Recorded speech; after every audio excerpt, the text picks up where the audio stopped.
이 투자를 하는 거 원칙을 좀 세워놓은 게 그런 것 같아요. 이런 유혹이 있을 때가 있더라고. 항상 흔들릴 때가 있잖아요. 네네. 선생님도 마찬가지일 네네. 거라고 생각이 좀 드는데 저도 흔들릴 때마다 자꾸 내 자신한테 물어보는 거예요. 내가 이걸 왜 하는 건가에 대해서 물어볼 때 저는 정답이 단 하나예요. 나는 이 집을 사는 거는 재산을 늘리기 위한, 집 채수를 늘리기 위한, 플러스 P를 늘리기 위함은 저는 아니에요. 저는 자산을 사는 거다라고 생각하는데 그 자산은 선생님 잘 알고 있지만 내가 갖고 있을 때 돈을 넣어주는 거를 살려고 노력을 하는 거예요. 그러다가 항상 이 자산만 산다는 게 미련하고 바보 같은 짓이라는 생각도 되게 들어요.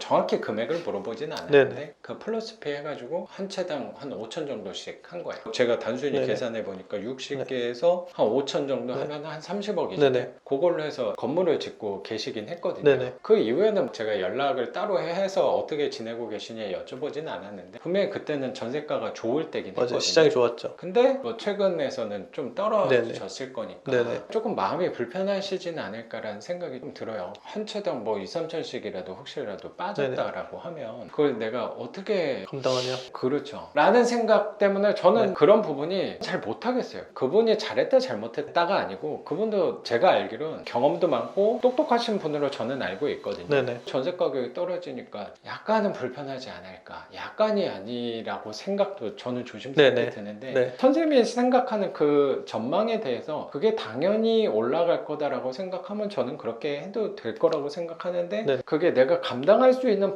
범위인가는 한번 생각해봐도 되지 않을까라고 네. 생각이 들고 이게 좀 편협하고 좀 생각이 치우칠 수밖에 없냐면 주로 월세 쪽을 다루는 사람이다 보니까 단어를 상처라고 표현을 좀 하거든요. 거기서 상처를 받고 오시는 분들을 더 많이 봐서 그런 것 같아요. 거기서 돈을 많이 벌고 온 사람들은 어떻게 보면 제 거에 관심을 또 안 가질 수도 있잖아요. 그래서 그런 사람들은 자연스럽게 내 필터 안에는 걸러져서 내가 못 봤을 수도 있을 것 네네. 같아. 네. 근데 그 시세 차익 하다가 갭 투자 해놓고 전세 올라가겠지 했는데 오히려 빠지니까 거기서 애로사항을 겪으신 분들이 저한테는 더 많이 올 수밖에 없는 환경인 것 같아요. 그래서 그런 부분이 선입관이 생기지 않을까라는 생각도 드는 네. 것 같네요. 아, 선생님 말씀 되게 좋은 것 같아요. 이건 제가 선생님 네, 수업할 때도 말씀드렸던 부분이 네. 있긴 한데 항상 하다 보면 이 목적과 본질과 수단이 자꾸 바뀐다는 생각도 종종 들 때가 있어요. 네네. 저도 물론 그렇고요. 네네. 저도 꾸준히 낙찰을 받고 네네. 있잖아요. 저도 올해 2채 받았어요. 네네. 그 낙찰 받으면서 항상 어떤 생각이 드냐면 더 받고 싶다. 네네. 욕심난다라는 생각이 들어요. 네네. 그러면 싼 게 보인단 말이에요. 네네. 욕심나는 집이 생기잖아요. 네네. 이런 집이 분명히 있어. 욕심나는데 수익률이 약간 애매하거나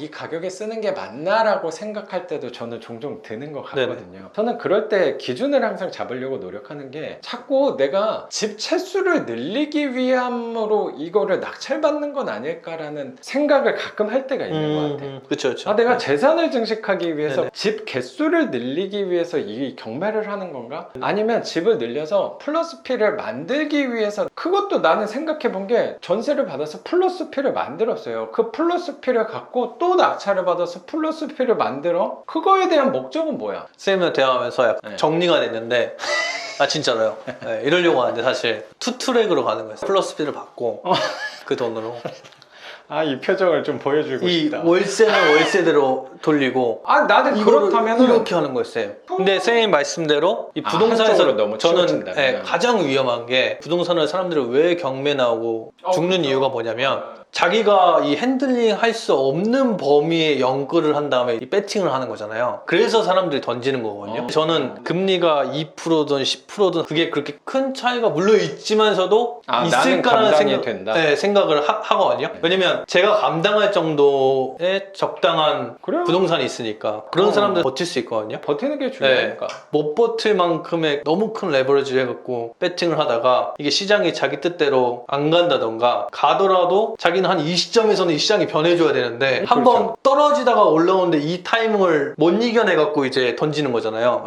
그런 거를 이제 없애면 제가 생각하는 방법이 나쁘지 않진 않을까라는 생각이 들긴 해요. 저는. 맞아요. 제가 그걸 잠깐 망각하고 있었는데 선생님의 유동성에 대해서 좀 망각을 했던 것 같네요. 잠깐 삐끗하는 거에 혹시라도 내 생각보다 전 물론 삐끗은 안 할 거지만 만약에 삐끗을 한다면 믿는 구석이 있긴 하죠. 잠깐의 해프를 또 거기에 좀 너무 치우쳐서 갭 투자, 풀피를 땡기는 쪽으로 너무 치우치는 게 아니고 그걸 선생님 말한 대로 적절한 비율대로 간다면 저는 경기에 따라서 내가 움직일 수 있는 카드를 또 제시할 수 있는 거니까 나름대로 선생님 방향에는 맞는 거 아닌가라고 생각이 좀 드는 것 같네요. 근데 제 의견을 물어보시다 보니까 저 같은 경우는 조금 더 이어서 얘기를 하면 이 투자를 하는 거 원칙을 좀 세워놓은 게 그런 것 같아요. 이런 유혹이 있을 때가 있더라고. 항상 흔들릴 때가 있잖아요. 선생님도 마찬가지일 거라고 생각이 좀 드는데 저도 흔들릴 때마다 자꾸 내 자신한테 물어보는 거예요. 내가 이걸 왜 하는 건가에 대해서 물어볼 때 저는 정답이 단 하나예요. 나는 이 집을 사는 거는 재산을 늘리기 위한, 집 채수를 늘리기 위한, 플러스 P를 늘리기 위함은 저는 아니에요. 저는 자산을 사는 거다라고 생각하는데 그 자산은 선생님 잘 알고 있지만 내가 갖고 있을 때 돈을 넣어주는 거를 살려고 노력을 하는 거예요. 그러다가 항상 이 자산만 산다는 게 미련하고 바보 같은 짓이라는 생각도 되게 들어요. 그럼 결국에 계속 월세만 늘려서 너 나중에 소득세 이런 건 어떻게 할 거냐 뭐 그런 시선들도 있다고 생각하고 어쩌면 선생님이 아까 6개월에 2, 3천 이게 내가 탐이 안 날까? 나도 탐이 나죠. 어쩌면 나도 미련하게 하는 건 아닐까라고 생각이 드는데 저는 그 방향을 내 원칙대로 요 조그만 부동산을 하다가 그걸 풀어내고 싶을 때도 분명히 있잖아요. 그런 거를 저는 오히려 내가 누릴 수 있는 부분에다가 쓰려고 하는 것 같아.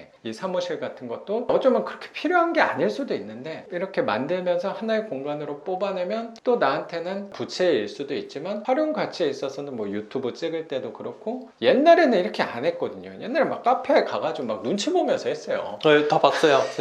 근데 지금은 말할 때는 우리 둘이 집중적으로 또 얘기할 수 있는 거는 또 한편으로는 되게 편하다는 생각도 그 가치를 얻으려는 생각도 있는 것 같고 생각보다 제가 몰랐는데 차에 관심이 많은 사람이더라고요. 그것도 항상 열어는 두는 거죠. 그런 쪽으로 나는 푸는 것도 나한테는 맞는 부분일 수도 있겠구나 라고 못 치신 것 같아요, 선생님. 하는 것 같아요. 근데 그 부동산에서 나는 그 부분이 내 성향에는 겁이 많이 나더라고요. 혹시 내 생각대로 안 될까봐. 그러니까 선생님 기준에서 저는 잡아서 가면 될 것 같은데 저는 이 부분을 느낀 게 어떤 부분이냐면 제 나름대로는 지금까지 삶을 살면서 그리고 투자를 하면서 느꼈던 진리가 하나가 뭐냐면요. 내 생각대로 안 되더라고. 내가 오히려 확신을 하면 더 안 되더라고. 그건 내가 정확히 배운 거라고 생각하거든요. 그래서 잘 확신을 안 해요. 이렇게 될 거야 라는 생각 자체를 안 하는 노력을 되게 많이 해요. 내가 이렇게 될 거야 라고 하면은 안 되더라고 난. 그래서 조심하는 거야. 이게 항상 삶에 대해서 되게 겸손해야 되고 신중해야 되고 진중해야 되고 항상 안 됐을 때를 더 생각하고 움직여야겠구나를 알게 된 것 같아요.